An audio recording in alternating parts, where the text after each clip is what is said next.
Welcome back to my YouTube channel. Today we are going to start clostridium botulinum. आज हम clostridium बाचुलिनम की बात करेंगे। ग्राम पॉजिटिव रोड्स पढ़े हैं, उसमें हमने बैसिलस को देखा, बैसिलस एंथ्रासिस और बैसिलस सीरस, ये हम लोग पढ़ चुके हैं। और लास्ट लेक्चर में हमने क्लोस्ट्रीडियम टेट्राई को कवर कर लिया था। अब हम बात करेंगे क्लोस्ट्रीडियम बाचुलिनम की। अब हमारे पास क्लोस्ट्रीडियम बाचुलिनम क्या काज करता है? क्लोस्ट्रीडियम बाचुलिनम हमारे पास काज करता है बाचुलिज्म। ठीक है, अब ये ट्रांसमिशन इसकी कैसे होती है? स्पोर्स इन सॉइल, यानी इसके जो स्पोर्स है ना, इन केस वो अगर सॉइल में प्रेजेंट है, ठीक है, वो प्रेजेंट होते हैं। और हम लोग सॉइल में क्या ग्रो करवाते हैं? वेजिटेबल्स। ठीक है, वेजिटेबल्स जब हम सॉइल में ग्रो करवाएंगे तो वो जो स्पोर्स हैं वो वेजिटेबल्स में आएंगे, और अगर हम उसको इंजेस्ट कर लेंगे तो जो स्पोर्स हैं वो हमारी बॉडी में चले जाएंगे।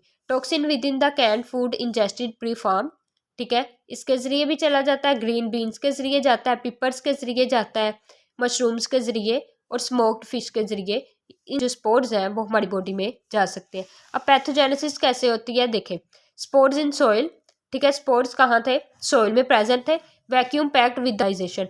ठीक है, हमने जो वेजिटेबल्स थी उनकी जो है उन्हें प्रॉपर स्टीरलाइज नहीं किया, क्या होगा कि जर्मिनेशन एंड टॉक्सिन प्रोडक्शन इसकी और वो जो टॉक्सिन वाली वेजिटेबल्स होंगी वो कौन इंजेस्ट कर लेगा? वो इंजेस्ट कर लेगा ह्यूमन, जिसकी वजह से हमें बाचुलिज्म। हम इसकी पैथोजेनेसिस की बात करते हैं कि इसकी पैथोजेनेसिस कैसे होती है। ठीक है, सबसे पहले जो बाचुलिना टॉक्सिन है एंटर्स द ब्लड स्ट्रीम। ठीक है, ये कहाँ जाएगा?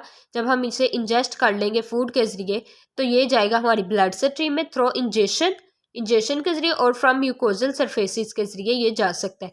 ठीक है, binds to peripheral cholinergic nerve endings, जो हमारी जो पेरिफिलियर कोलिनर्जिक नर्व्स एंडिंग्स होती हैं उनके साथ जाके क्या करेगा? बाइंड कर देगा। जब उनके साथ बाइंड करेगा ना तो फिर क्या करेगा? ब्लॉक कर देगा मोटर नर्व एंडिंग्स को। ठीक है, मोटर नर्व एंडिंग को ब्लॉक करेगा तो फिर क्या करेगा? इनहिबिट द, और जब उन्हें ब्लॉक करेगा तो फिर इनहिबिट कर देगा न्यूरोट्रांसमीटर। हमारे पास एक होता है एसिटाइल कोलाइन, ठीक है, उसका जो रिलीज है उसे क्या कर देगा? इनहिबिट कर देगा। ठीक है, अब जो एसिटाइल कोलाइन है इसका क्या काम है? वो ये है कि इसने कॉन्ट्रैक्शन ऑफ मसल करवानी होती है। ठीक है, इसने क्या करवाना होता है? Contraction of muscles. जब ये ही इनहिबिट हो जाएगा, ये वाला एसिटाइल कोलाइन जो ट्रांसमिटेड है ये इनहिबिट हो जाएगा तो हमारे मसल्स की कॉन्ट्रैक्शन नहीं होगी। काज, अब ये क्या काज कर रहा है? सिमेट्रिकल डिसेंडिंग फ्लैसिड पैरालिसिस, ये पैरालिसिस काज करेगा, सिमेट्रिकल डिसेंडिंग पैरालिसिस। ठीक है, स्टार्टिंग फ्रॉम क्रीनियल नर्व, यानी हमारी ब्रेन से स्टार्ट होगी एंड प्रोग्रेसिस डाउनवर्ड और हमारे फुट तक आएगी। ठीक है, अब एसिटाइल कोलाइन हमने जो बात की थी क्लोस्ट्रीडियम टेटनाई की। क्लोस्ट्रीडियम टेटनाई में क्या हो रहा था कि जो गाबा है टेटनस टॉक्सिन, वो गाबा को क्या करवा रहा था? इनहिबिट करवा था। और गाबा का क्या काम क्या है कि वो क्या करवाता है? वो करवाता है रिलैक्स ऑफ मसल। ठीक है, मसल्स को रिलैक्स करवाता है। तो वह क्लोस्ट्रीडियम टेटनी में हमारी बॉडी जो है वो रिलैक्स नहीं हो पाएगी। और जो हमारे पास क्लोस्ट्रीडियम बाचुलिनम का केस है इसमें क्या होगा? इसमें जो हमारी बॉडी है वो कॉन्ट्रैक्ट नहीं हो सकते। ठीक है, एसिटाइल कोलाइन ये कॉन्ट्रैक्शन करवाता है, जब ये करेगा तो इसकी वजह से क्या होगा? मसल्स की कॉन्ट्रैक्शन नहीं होगी। अब इसकी क्लिनिकल फाइंडिंग्स की अगर बात करें तो क्या हो जाता है?